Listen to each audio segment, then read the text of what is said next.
Hello student, this is class 4 science, chapter number 6, air and weather. Air means हवा, weather means मौसम. तो हम इस चैप्टर में पढ़ने वाले हैं about air and weather. Sometimes the sky look clear and sometimes it become cloudy and we have rain. ऐसा आपको पता है, कई बार बिल्कुल क्लियर होता है स्काई, कई बार क्लाउडी होता है और क्या होती है, बारिश हो जाती है. Some day the sun shine brightly and we feel hot. Sometimes it becomes so much cold that we sit around the fire for warming. कभी तो क्या होता है, सन बहुत ब्राइटली शाइन करता है जिससे हम बहुत गर्मी लगती है और कई बार हमें इतनी ठंड लगती है कि हमें आग के पास बैठना पड़ता है खुद को गर्म करने के लिए. It's happened due to the change occurring in the weather. और ये सब कुछ क्यों होता है, क्योंकि हमारे जो वेदर है, हमारे मौसम में चेंज होता रहता है. हमारे revolution of earth and the angle of the sun ray falling on the earth are the main factor responsible for changes in weather. अब वेदर में ये चेंजेस क्यों होते हैं, ये इसलिए होते हैं. First reason is revolution of earth. Now what is revolution? Revolving round of earth around sun is called revolution. revolution क्या है, अर्थ का सन के चारों तरफ घूमना. तो पहला रीजन है वेदर का चेंज होने का, revolution of earth. And second reason is sun rays जो फॉल होती है हमारी अर्थ पे, उसके कारण क्या होता है, वेदर में चेंजेस होते हैं. तो टू रीजन हो गए, one is revolution, other is sun rays falling on the earth. Change in weather due to sun. अब सन की वजह से कैसे वेदर में चेंजेस होते हैं. Our earth has many resources of heat. Earth core itself is too much hot. It gets some heat from the burning of various objects on the surface. It gets some heat from the light of a star, but the main source of heat for earth is the sun. वैसे तो heat के जो source हैं, heat हमें कई जगह से मिलती है. जैसे कि अर्थ की जो कोर है, हमने देखा अर्थ का जो सरफेस है वो क्रस्ट कहलाता है. फिर क्या होता है, फिर अर्थ के बॉल जैसी अर्थ, फिर उसकी दूसरी जो लेयर होती है वो कहलाती है मैंटल, और थर्ड लेयर जो है वो है कोर. और कोर बहुत ही गर्म होती है, बहुत ज्यादा गर्म होती है कि वहां पर अगर कोई लोहा भी रख दे तो वो भी क्या हो जाएगा, कोई भी मेटल वहां पर मेल्ट हो जाता है, पिघल के मोल्टन स्टेट में चला जाता है. तो अर्थ का गर्म होने का एक तो उसकी कोर की वजह से गर्म हो रही है. फिर बहुत सारे ऑब्जेक्ट ऐसे हैं अर्थ में जिनको जब हम बर्न करते हैं तो हीट प्रोड्यूस करते हैं. पता है आपको, कागज है, लकड़ी है, ठीक है ना. जब उनको हम जलाते हैं तो वो क्या देते हैं, हीट देते हैं, लाइट भी देते हैं और साथ साथ हीट भी देते हैं. लेकिन जो मेन और हमें बहुत सारे स्टार्स और है जिनसे हमें क्या मिलती है, हीट मिलती है. लेकिन हमें जो सबसे ज्यादा हीट मिलती है या मेन सोर्स ऑफ हीट है वो है सन. और सन भी वैसे तो एक स्टार है लेकिन हमारे बहुत ज्यादा पास है, इसलिए बहुत ज्यादा हमें क्या देता है, हीट देता है. तो sun is the main source of heat on earth. The day begins with sunrise and the night begins after the sunset. ये आपको अच्छे से पता है कि जैसे ही सूरज उगता है दिन शुरू हो जाता है, और सनसेट होता है, सूरज डूबता है तो रात शुरू हो जाती है. In daytime we feel hot while in night we feel cold. और मौसम चाहे कोई सा भी हो, गर्मी हो, सर्दी हो, बरसात हो, दिन के टाइम में हमें क्या लगती है, थोड़ी गर्मी फील होती है और रात को हमें सर्दी फील होती है. These are the sun rays which make the day and night weather change. और ये क्यों हो रहा है, सन रेज की वजह से हो रहा है. क्योंकि दिन में क्या होता है, अर्थ का जिस हिस्से पे सन रेज पड़ती है वो क्या हो जाता है, गर्म हो जाता है, और जिस पे सन रेज नहीं पड़ती है वो ठंडा हो जाता है.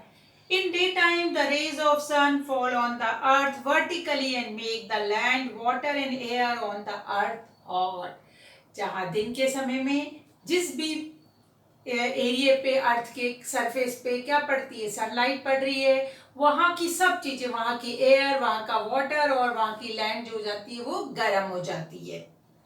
In the night the sun does not get any light and heat from sun, so atmosphere become cold.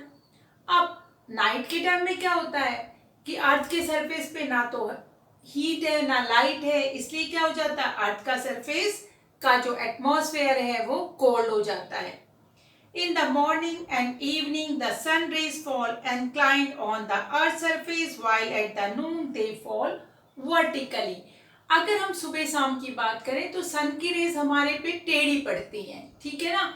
और अगर हम दिन की बात करें नून, उस समय सीधा सन हमारे सर के ऊपर रहता है और वर्टिकली सन की रेज हमारे ऊपर पड़ती है। इसलिए सुबह शाम जो है थोड़ा कम ठंड, वो कम गर्मी होती है, और दिन के टाइम में जो बिल्कुल पीक टाइम है, नून टाइम, वहां पर बहुत ज्यादा गर्मी होती है। It is the reason that we feel cooler in the morning and evening than the noon. Season formation. अब सीजन कैसे बनते हैं आपने सुना होगा, जैसे हमारे यहाँ क्या, winter cold, rainy season. Winter cold season हो गया जब ठंड पड़ती है, समर और रेनी सीजन। 3 सीजन्स में हमने मेनली 3 सीजन्स में डिवाइड किया हुआ है सीजन्स को। We know that the earth goes round the sun, spinning on its own axis. अब अर्थ क्या है, अपने अर्थ 2 तरीके से घूमती है। एक तो सन के चारों ओर चक्कर काटती है जिसको हम कहते हैं रेवोल्यूशन, एक खुद की एक्सिस में खुद ही गोल गोल घूमती रहती है, उसको हम कहते हैं rotation. Axis of earth is inclined toward one side and it is not straight up. अब जो हमारी अर्थ है वो थोड़ी सी क्या है, inclined है, एक तरफ झुकी हुई है, ऐसे बॉल जैसी है, तो बॉल बिल्कुल सीधी नहीं है, थोड़ी सी टिल्टेड है, झुकी हुई है। Due to inclination of the earth axis, either of the 2 poles always remain closer to the sun. Due to this inclination of the axis, when north pole is closer to the earth, the northern hemisphere of earth get direct sun rays and the part become more hot as compared to other part. अब होता क्या है, क्योंकि अर्थ tilted है तो ये जो part क्या होगा, अर्थ की तरफ ज्यादा झुका हुआ है। जैसे नॉर्थ पोल की बात करें तो जो अर्थ के सन के ज्यादा क्लोज होगा, सन के ज्यादा पास होगा, वहां पर क्या होगा, डायरेक्ट सन रेज पड़ेगी, और वो पार्ट क्या हो जाएगा, थोड़ा सा गर्म हो जाएगा, जिस पे डायरेक्ट सन रेज नहीं पड़ेगी। In this situation, the region of northern hemisphere have summer season, while the direct fall of sun rays, this region have sunlight for longer duration, make the days longer and night shorter. अब जो हमारा northern hemisphere है, north side का hemisphere, क्योंकि अर्थ थोड़ी सी tilted है, ऐसे ball जैसी झुकी हुई है, तो डायरेक्ट जो सन रेज पड़ रही है वो कहाँ पड़ रही है, नॉर्दर्न हेमिस्फीयर पे पड़ रही है। तो नॉर्दर्न हेमिस्फीयर पे क्या होगा, एक तो ज्यादा हीट पड़ेगी, सन रेज ज्यादा वहां पर आ रही हैं, और दूसरा क्या होगा, उस हेमिस्फीयर पे एक चीज और होगी कि जो सन है वो ज्यादा देर तक रहेगा, तो जो दिन होगा वो ज्यादा लंबा होगा, और नाइट क्या हो जाएगी, थोड़ी छोटी हो जाएगी। On the other hand, the southern hemisphere which is always from away from the sun get the sun rays inclined and this region become cooler as compared to other region.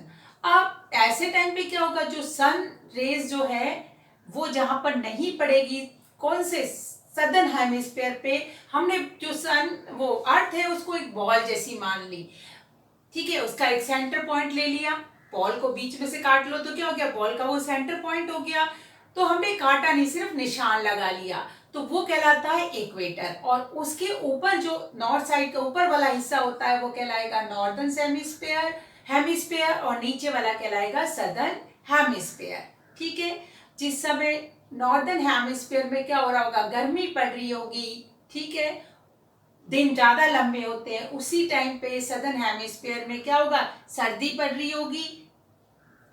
In this situation, this region have winter season. Due to inclined sun rays, this region gets sunlight for less duration, making the days shorter and the night longer. और यहाँ पर सर्दी होगी, sun rays पर इस तरीके से पड़ रही होगी कि कम समय के लिए, तो दिन तो छोटे होंगे और रातें बड़ी होंगी, Thus, it is clear that sunlight directly or indirectly affect the weather, temperature and duration of day and night. अब इस तरीके से हमें पता चला जो सनलाइट है वो डायरेक्टली या इनडायरेक्टली अफेक्ट करती है, प्रभावित करती है वेदर को, साथ साथ टेम्परेचर को, भाई गर्मी कितनी रहेगी, गर्म कितनी रहेगी और सर्दी कितनी रहेगी, और साथ साथ दिन और रात को कि लंबे होंगे या छोटे होंगे। तो ये सारी चीज किस पे डिपेंड कर रही है? ये डिपेंड कर रही है हमारे किस पे? सन रेस पे, जो सनलाइट डायरेक्टली पड़ रही है अर्थ पे। Now let us do some experiment to understand the effect of sun on the land and water. देखते हैं लैंड और वाटर पे सन का क्या इफेक्ट पड़ता है, वो देखते हैं। Put your foot on the land in the summer noon. आपने जब बहुत गर्मी पड़ती है उस गर्मियों के दिन में भरी दोपहरी में आप जमीन पे पैर रखें, क्या होगा? You will find your soul burning due to heat. तो आप देखोगे आपके जो पैरों के तलवे हैं, ठीक है ना, सोल है, वो क्या हो जाएंगे? जलने लगेंगे गर्मी से। Now dip your foot in the water for some pond. You will find its water lesser hot than the land. It proved that the earth observed the heat much quickly than water, so land quickly become hot than water. अब वहीं पे उसी नून का time है, एक तरफ क्या है? लैंड है, दूसरी तरफ वाटर है। आपने लैंड में जैसे ही पैर रखा आपके पैर जलने लगे, इसका मतलब अर्थ ज्यादा गर्म हो गई, उसके जस्ट पास में वाटर है, उस पे भी वही सन लाइट पड़ रही है, उसमें आपने पैर रखा तो आपको लगा कि ये अर्थ के कंपैरिजन में थोड़ा ठंडा है। तो हमें इससे क्या पता चला कि अर्थ जो है वो जल्दी गर्म होती है, जबकि पानी थोड़ा अर्थ के कंपेयर में देर से गर्म होता है। एक और एक्सपेरिमेंट देखते हैं। Take two large flat dishes, fill one of them with sand and other with water. Now keep both the dishes in the sun for an hour. With the help of thermometer, note the temperature of water and sand at some fixed time. You will find the sand hotter than water. अब एक और यही same experiment, क्या किया? दो dish ले ली, प्लेटें ले लो, उस पर क्या कर दो? एक में मिट्टी भर दो और एक में पानी ले लो, और 1 घंटे के लिए उनको दोनों को किस पे रख दो? धूप में रख दो। आप थर्मामीटर लगा के देखो, थर्मामीटर जो सैंड में लगा होगा वो ज्यादा टेम्परेचर दिखाएगा और जो वाटर में होगा वो कम टेम्परेचर दिखाएगा। इससे क्या पता चला कि सैंड जो है वो जल्दी गर्म होती है, और वो उसी टाइम में सैंड का टेम्परेचर बढ़ गया, ज्यादा बढ़ जाता है, टाइम पीरियड वही रखा था, और पानी का कम रहता है। अब क्या करना है? Now keep both the dishes in the shadow for an hour after passing the time as before. Again note down the temperature of both the dishes. Now you will find the sand less hot than water. अब वापस से 1 घंटे वापस से उठा लो इनको, और 1 घंटे इनको कहाँ रख दो? छाया में रख दो, ठीक है। दोनों ही, एक में सैंड है डिशेस में, दूसरे डिश में क्या है? पानी है, छाया में रख दिया। 1 घंटे बाद उनका टेम्परेचर मेजर किया तो आप देखोगे कि सैंड का टेम्परेचर कम हो गया, जबकि बढ़ा भी बहुत ज्यादा था, वाटर से ज्यादा था, लेकिन अब कम हो गया, और वाटर का टेम्परेचर कम हुआ, जबकि सैंड का बहुत ज्यादा डाउन आ गया। इससे क्या पता चला आपको? इससे पता चला कि sand, it proved that the sand heat up and cool down more quickly than water, while the water take longer time for heating and cooling. हमें पता चला सैंड जो है वो ज्यादा टाइम में जल्दी से गर्म होती है और जल्दी ही ठंडी हो जाती है, जबकि पानी धीरे गर्म होता है और धीरे धीरे ही ठंडा होता है।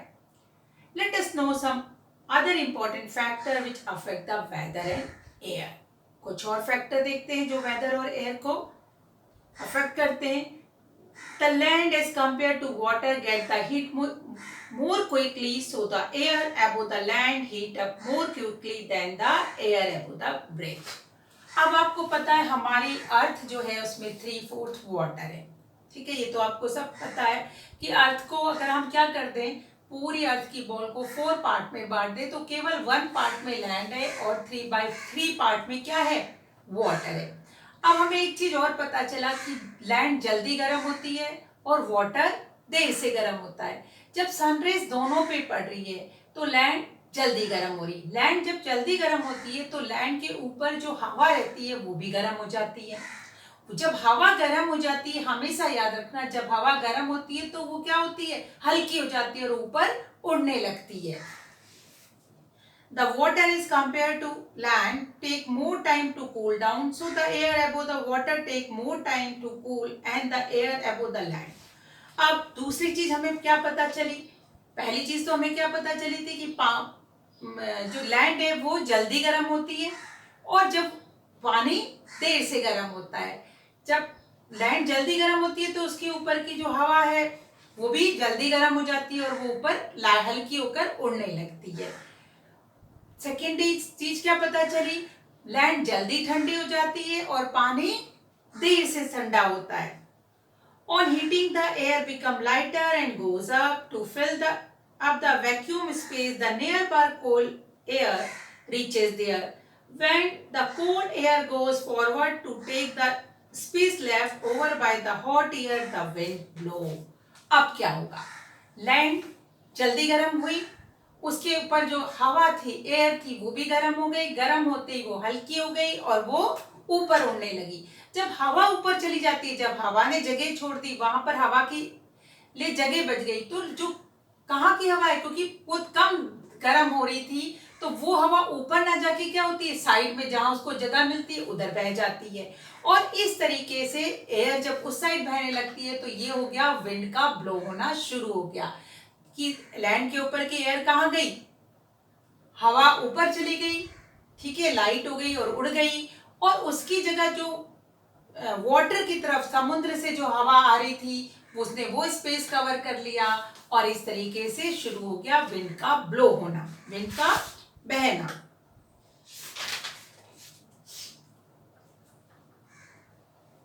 The land nearby the river and sea is comparatively cold. It happened because the process of observing and emitting the heat are different.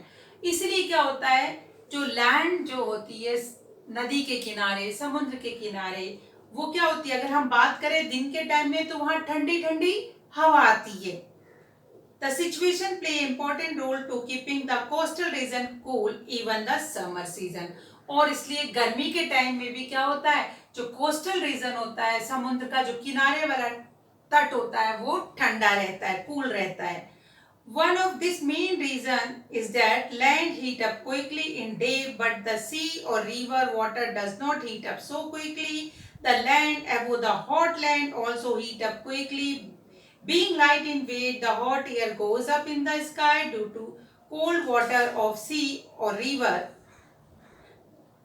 The air above the water surface also become cold. Being heavy in weight, the cold air rushes quickly to fill the vacant space created by hot air. ये मैंने आपको बताया है कि land के ऊपर की air क्या हो गई, गर्म हो गई, तो हल्की हो गई, लाइट हो गई और वो ऊपर उड़ गई, उसकी जगह खाली हो गई। तो अब उसके पास में क्या है, वाटर है, तो कह सकते हो सी है, तो वहां की हवा जो है वो ज्यादा गर्म नहीं हुई। अब जब उसको जगह कहाँ मिली, लैंड की तरफ जगह मिली, तो वो वहां आ गई और वो हवा कैसी थी, ठंडी थी। तो इसलिए जो कोस्टल का कोस्टल का एरिया जो होता है वहां ठंडी ठंडी हवा चलती है गर्मियों में भी। Thus the cold air goes on flowing continuously from sea or river to nearby land. Is land nearing the sea or river and the air just above the land become cold. This types of cold air is called sea breeze. अब इस air को हम क्या कहते हैं, sea breeze कहते हैं। सी से कहाँ चल रही है, लैंड की तरफ चल रही है। On contrary, in the night, the coastal land become cold in comparison to the water of the sea and river. So the air above the land also become cold than the air above water surface. अब हमने एक experiment किया था, क्या देखा था कि जो लैंड है, जो हमने सैंड ली थी, वो जल्दी ठंडी हो जाती है कंपेयर टू वाटर। तो रात के टाइम में क्या होता है, लैंड जल्दी से ठंडी हो गई, लेकिन वाटर जो है वो ठंडा नहीं हुआ जल्दी, इट मीन्स वो गर्म है। वो गर्म है तो उसके ऊपर जो हवा है वो भी गर्म होगी, वो हवा गर्म होगी तो वो क्या हो जाएंगी, ऊपर उड़ जाएंगी, ठीक है ना, लाइट हल्की हो जाएंगी, ऊपर उड़ेंगी। तो उसकी जो जगह वैकेंट हो गई, वहां से क्या होगा, वहां पर क्या होगा, लैंड में जो हवा जो थी ठंडी थी, वो क्या करेगी, वो सी की तरफ मूव करने लगेगी. Being comparatively hot, the air above the water surface goes on the sky and cold air above the land rushes toward the water to fill the vacant space created by the hot air. Thus, the cold air goes on flowing continuously from the land toward the sea or river. Hence, in the light, the air above the sea or river is always cold. This types of cold air is called land breeze. Such movement of hot and cold air are called conventional current. अब रात के time में हवा कैसे बह रही है, land की हवा सी की तरफ बह रही है, ठीक है ना. तो लैंड की हवा जब सी की तरफ बहती है तो उसको हम बोलते हैं लैंड ब्रिज. और ये होता रहता है, दिन में क्या बहती है, दिन में सी ब्रिज बहती है, रात को लैंड ब्रिज बहती है. ये प्रोसेस कॉन्टिन्यूसली लगातार चलता रहता है और इस प्रोसेस को हम कहते हैं कन्वेंशनल करंट्स. ठीक है. तो student, this is the end of this video. Have a nice day. Goodbye.